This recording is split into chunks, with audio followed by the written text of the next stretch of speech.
Hello, a warm welcome to another insightful episode of Market Views. I'm Kudakwash Taimo, and it's great to touch base with you since it's been a while since our last episode. A lot has been happening across our local capital markets, from recapitalizations, proposed delisting to trading halts, and on a positive note, another listing of REIT on the VFX, that's Puma. In today's episode, we take a year-to-date diagnostic of our markets to unpack some of these developments and get the conversations going. So in this first segment, I'll walk you through a year-to-date review of our market performance, and in the second segment, I'll sit down with fellow analysts to discuss some of the key metrics and pertinent issues shaping the market outlook. But for now, let's begin with the review, shall we? Year-to-date, the ZSE All-Share Index is up 30%, driven largely by strong performance in the top 15 index, which has surged 34%. This is followed by the top 10 index, which has gained 31%, while the medium cap index has advanced 27%.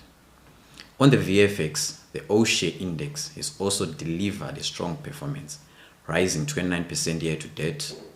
In terms of value traded, both the ZSE and the VFX have recorded significantly higher activity compared to the same period last year. The ZSE has recorded a turnover of 4 billion ZiG compared to approximately 777,000 ZiG over the same period in 2025. Of the 4 billion ZiG, Econet accounts for 41% of turnover, followed by Delta at 26% and Tiggerary at 26% as well. By comparison, during the same period last year, trading activity was largely concentrated in just two counters. Econet and Delta all together accounted for around 80% of turnover, with concentration of turnover being 45% in Econet and 35% in Delta. On the VFX, Padenga currently leads the turnover board, accounting for about 47% of the 25 million USD traded year to date, which translates to roughly 12 million worth of Padenga. This is followed by Insco contributing 32%, about 8 million, while Simbisa account at the third position, 8%, equivalent to just around 2 million USD. In contrast, during the same period in 2025, trading activity was heavily influenced by two large transactions. FCB recorded a block trade worth 40 million on 26 February 2025, which alone accounted for 71% of turnover. Additionally, National Food recorded a once-off trade of 9 million on 30 January 2025 ahead of its delisting on the following date, which was the 31st of January. Combined, these two transactions accounted for approximately 87% of total turnover. We've also seen an improvement on the exchange rate front, with the parallel market premium narrowing. The parallel market right now is hovering around 30-32 compared to 38% during the same period in 2025. Now, let's look at the movers and the shakers year to date. On the ZSE, ART leads the pack year to date, followed by BAT, Unifreight, Econet, and Dairy Board, right as you see from the chart there. Other counters trading in the positive include Delta, Aftis, Sidco, TSL, and Hippo. On the downside, ZHL currently leads the laggards, followed by ProPlastics, ZSE Holdings, Marsh Holdings, and RTG. Additional counters trading in the negative territory include TN Cybertech Investment Bank, OK Zimbabwe, FBC, and ZB Financial Holdings. Let's look on the VFX. Kavango is currently the top performer year to date, followed by Caledonia, Simbisa, Padenga, and Insco. Notably, only two counters are trading in the negative territory on a year-to-date basis. Let's look at the market cap front.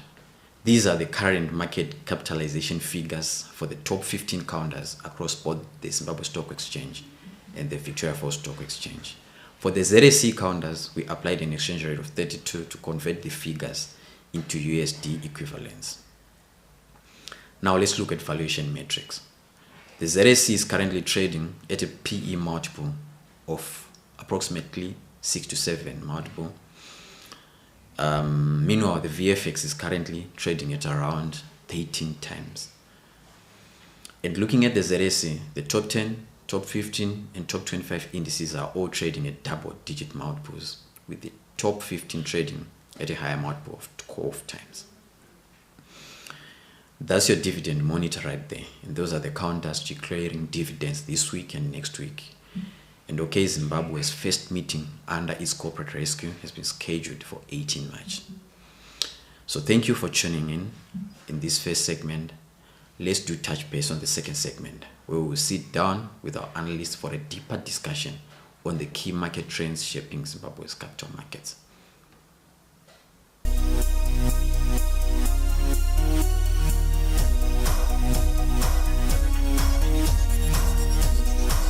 Welcome to our second segment. Joining me on set are my usual fellow analysts, who are going to sit down and discuss some of the key metrics and developments shaping our local capital markets. So I'm joined by Ian Banda and Tapiwa Nashe Kusereka. Gentlemen, welcome on set. Thank you. Thank you. It's a pleasure to be here. The pleasure is all ours. So year to date, I'd like to understand from your views how you would characterize the performance of both the Zimbabwe Stock Exchange and the Victoria Falls Stock Exchange, and what key factors would you think have been driving the direction of our market so far? So I'll start with you, Ian. Okay, Koda. Thank you for having me once again. Yes. I think if we first look at the ZSE, the ZSE still remains a market that is driven by local liquidity and also inflation expectations. But we have seen that there's been some improvement in liquidity. A lot of trading has been happening. As you alluded earlier in the first segment, we are seeing that there's a huge jump in trading volumes. Then if we go to the VFX also, we see now that people are no longer afraid to use their US dollars to buy equities. People have moved from the mattress bank and they are now comfortable with trading in US dollars, and the VFX remains a market that is driven by policy consistency. People are looking for quality earnings. It's a boost where people understand what is happening. You can easily translate or analyze the financial results in USD, which is I can say it's a functional currency, because we are looking at the market. Around 80% of the trades happening in the economy are USD denominated. So people quickly understand that market. Okay. Tapiwa, you share the same sentiments, or you have anything to add also? Yeah, thank you, Koda. I concur with Ian. The ZSE is mainly driven with local factors. Mainly we have domestic currency dynamics, which is one of the key factors which drives the performance of Zimbabwe Stock Exchange. And I do believe that because of stability in SIG, it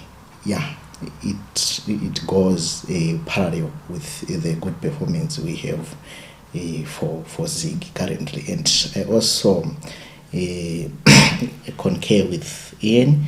If we take into consideration things like policy consistency, previously we experienced a lot of policy inconsistency, but recently I noticed there's certain reforms in terms of a macroeconomic policy implementation, and it's a good thing for financial markets like Zimbabwe Stock Exchange. And also I concur with Ian in terms of Victoria Falls Stock Exchange. There is a big improvement since it's a dollar-based stock market. Okay. Ian, the ZSE is currently trading at a PE multiple of around 6-7 times compared to the VFX of around 18.5 times. What explains this valuation dispersion between these two bosses, in your view? In my view, I think investors on the ZSE, they are putting in a discount. So we have an inflation accounting discount. Yes. We also have a liquidity discount. So the investors don't really understand the ZIG financials. Okay. we have seen that most counters now have moved on to provide ZIG accounting numbers and also EST financial statements. This actually helps the investor in making an informed decision. But still, that can I say perception, whereby people are just saying this is a ZIG denominated boost, is the liquidity available? We have seen that with the tight monetary policy, liquidity has been a bit strained, so people are pricing in that as a discount, hence the disparity in the valuations. If we see recently, Econet, there was an EGM with investors voting that it delist. One of the main reasons was that the counter is undervalued. The market itself is not really giving the true value of the counter. Yeah. Okay, so Tapio, factoring in what Ian has just highlighted, do you think this valuation discount on the ZSE is justified? Yeah, partly it's justified given that the local investors' level of confidence towards our local currency is too low. So factoring in all those factors like inflation expectation, like currency uncertainty, like the behavior of local investors towards the policy consistency in Zimbabwe, they have a high discount rate to discount the value of stocks on the Zimbabwe Stock Exchange. They heavily penalize the value of companies on the Zimbabwe Stock Exchange, given that their confidence level is still high. So we need to work around the confidence level of investors towards their discounting factor they use to discount the value of stock listed on the Zimbabwe Stock Exchange. Okay, thank you. Let's move to sector specific and perhaps just look at the consumer staples, which is one of the key sectors, especially as far as the ZSE is concerned. That's where we find most of those blue chips, our Delta, Dairy Boy, and even some of the good counters such as TSL and Hippo. I mean, just to mention a few. But there is a valuation dispersion around the sector. Dairy Board is the one with a higher multiple on the consumer staple sector with a PE multiple of around 16. But if you look at TSL and CFI, which are on the lower band, they are trading closer to 3 times multiple. What is driving, Ian, I'll address that one to you. What is driving this dispersion with counters in the same sector, in your view? So investors are no longer looking at the sector as a whole. Okay. They are now counter specific. They are looking for quality earnings. They are looking for balance sheet growth. They are also looking at the defensibility of the route to market, and also the cash convertibility. So if you look at Dairy Board, it has fewer competitors in its sector. Also, I would want to believe that around 75% of its earnings are in hard currency. They've also done a good thing to preserve their route to market. Their products are found everywhere, even with the vendors. You find their products there in the informal sector. So they've managed to push the product in the informal sector and the formal sector. Whereas other counters have faced high competition from the informal sector. If you look at the likes of TSL, we have seen that there's been some seed which is being found in the informal sector from Bari. There are some side marketing of tobacco, things like that. So investors are increasingly scrutinizing each counter per se. Okay, now selectively selecting counters within sectors. Yes. All right, no, that's really insightful. Delta remains, the largest consumer stock in the consumer staple sector. So Tapio, I'd like to hear your views here. Delta is currently trading around 6 to 7 multiple PE, price to earnings. Do you believe this reflects its fair value, incorporating both its operational performance and as well as price action? Yeah, thank you. Yeah, I think it's justifiable given the strong market share for Delta. Delta is a very strong market share when it comes to their operation, and the demand for their product is always guaranteed, and I'm sure that one will increase the fairness of the value for Delta. And I'm sure the corporate governance for Delta is quite strong, and they are able to execute what they want. Even if we look at ESG investment, they are quite good on that, and factoring in those investment in ESG, I'm quite sure that a company is fairly valued when it comes to earnings per share of 6 to 7, a multiple of 6 to 7. Okay, let's look at the Victoria Falls Stock Exchange. So we saw last year in 2025 that the VFX, did fairly well, with all of the counters closing in the green, except for only Citgo International. And on a year-to-date basis, we saw only 2 counters closing in the red. But even those, figures are fairly marginal, with a lot of counters closing in the green as well. If you had to look at both Simbisa and Insco, they are currently trading at a PE of 18 times. Given that these multiples are somewhere slightly above their historical averages, I would like to hear your views. And do you think these valuations are justified, or they appear a bit stretched? I think the valuations are not really automatically unreasonable. All right. The real question for me is the counter being able to provide double-digit growth in earnings potential for the shareholder? Is there any real improvement? So if you look at Insco and Simbisa, they've both recorded double-digit growth in their earnings. Their profit per share has grown 78% bottom line, 16% top line. Exactly. So this justifies the 18 times multiple.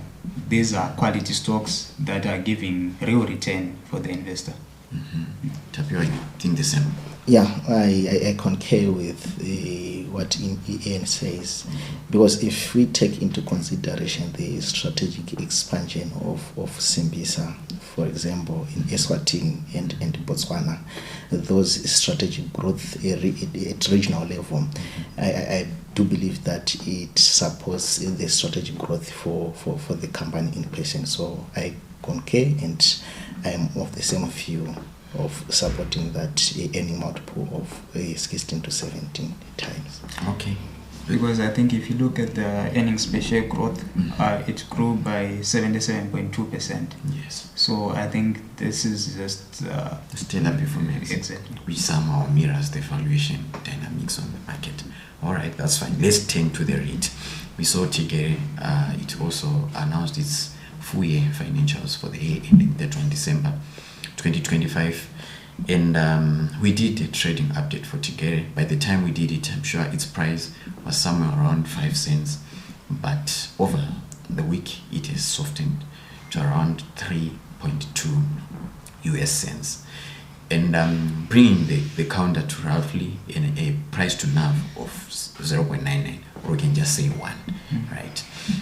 In as much as it used to be traded around 1.5, 1.6, 1.8 over the past few weeks. How attractive does this valuation look in your view? Maybe I'll start with you, Tapio. Yeah, I believe the valuation numbers for the rating person, they are quite attractive and favorable, given that the rate in question is a potential for growth. For example, let's look into strategic growth for Tigere through expansion in the acquisition of greenfields and Zimri Park drive-through. Those are source of revenue to the company in question, and we have a potential of increasing the quality of earnings for the company. So I strongly believe that the earnings per share, the unit per NAV is quite reasonable when it comes to Tigere. But my question is maybe on the, let's say, take into consideration the issue of equity financing. Okay. If equity financing is a tendency of diluting the per unit earnings per unit, yes. Earnings per unit, and that dilution can lead to modest growth when it comes to the overall NAV growth for the company. So maybe for the benefit of our viewers, what he's trying to say is, as we have seen Tigere expanding over time, and by expanding, they are raising capital by issuing out more units. So at some point, in as much as it might register an earnings growth which might appear at an extraordinary level, but if we come to per unit growth, whether be it from earnings perspective or even on a NAV basis, it will be just a marginal growth, despite some of these projects being funded, being income accretive or yield accretive. So I totally get your point. Myself, when I'm looking at Tigere REIT, I look at it as an income play that's looking at the dividend yield side of it, and less likely to do with the capital appreciation. That's my view. So Ian, I would like to hear your views and your sentiments. Given Tigere's strong occupancy levels and USD denominated leases, do you view Tigere as an income play that's likely to do with its price relative to its NAV and the likelihood, the magnitude of its dividend yield, or you also look at it from a capital appreciation point of view, or otherwise? What's your view? I think Tigere for me is more of an income play. If you look at the capital appreciation, like what Tapio alluded before, most of, or in fact all of their developments, they are equity funded. Yes. So you're looking at the return per each issued unit rather than capital appreciation of the assets. Yes. So for the investor, you're actually in there for the dividend yield. You're actually in there looking for capital gains, comparing the price at which you bought the unit at, and if there's any improvement, can you sell at that point, rather than a capital appreciation play. Okay, with now Fuma emerging on the VFX platform, being listed recently, what's your sentiments from the investor side as far as the REITs are concerned, in your view, going forward? I think the coming up of Fuma REIT gives the investor more options, and it gives us another counter for comparison purposes. Yes. In the past 2 or 3 years, the only REIT that was worth maybe mentioning, Tigere. My apologies to other REITs, was Tigere. It's the only counter which most investors understood, because the other, if you look at the Eagle REIT, it's more of a development REIT. So you're waiting for the development upside if you are in it for the long haul, for which many retail investors, that seems too long a period. But if you look at Tigere, it's more of an income REIT. They are buying assets that are ready for occupation, assets that are ready to give the investor dividends. So Puma is also coming in with that upside as well, whereas it is a strong tenant mix, with one of the leading counters on the VFX, Mbisa Brands, being one of their top tenants. So this gives an investor is guaranteed that they are going to get their dividends. They have a strong tenant base. Okay, yeah, and in my view, some of the interesting things to be on the lookout are the net yields as opposed to gross yields, because I'm sure some of the people, they mistake the two somehow. Now look, yeah, you can. Yeah, I think that's true, because now with the inflation numbers coming down to digital, to 1-digit growth, I think many people will be interested in seeing their real returns. Return on their assets, yeah, sure. Now, Tapio, looking ahead, we are about to conclude our show, but looking ahead, what sectors or counters do you believe offer some of the compelling opportunities for the investors, whether on the ZSE or the VFX for the remainder of the year? Yeah, I believe in consumer staples. Okay. Yeah, they're a bit stable and the cash flows they are a bit stable, and the demand for the products in that sector, they are a bit stable. They are not they are not fluctuating that much. So I believe for those defensive investors, that are quite interesting. They are quite attractive to them, and they have an opportunity to reap something from those sectors. And I also believe in technology sector, and I also believe in sectors like mining. If you have something with maybe Padenga, given that the price of gold and those issues to do with geopolitical risk, they have a probability of doing better, taking advantage of the escalating price of gold emanating from issues to do with geopolitical risk. So mining is also likely to provide an opportunity to investors. Okay, yeah. I think I concur the most with Tapio. Mm-hmm. Consumer staples should always be in your portfolio. These are your defensive stocks, so you're guaranteed your delta. I think we're expecting a bumper harvest this year, so I think consumer goods will actually gain more in terms of consumer demand. So you have your delta, your Simbisa, your InScore, your data board. Then also I think our investors should also look at the financial services sector. Okay. It has been producing quite fair results. I think that investors don't generally understand how the financial services sector works, but I think the earnings quality is there. Yes. So I would add FCB, I would add CBZ, I'll also put FPC there. Then looking at the geopolitical risk, which Tapio alluded before, the price of gold is likely going to rise as investors in other economies look for safe havens to put their money in. So I think some money will move from crude as it has become expensive and try to find home in gold, and the price of gold is likely going to increase. So I would get exposure in Caledonia, Padenga, Kavango.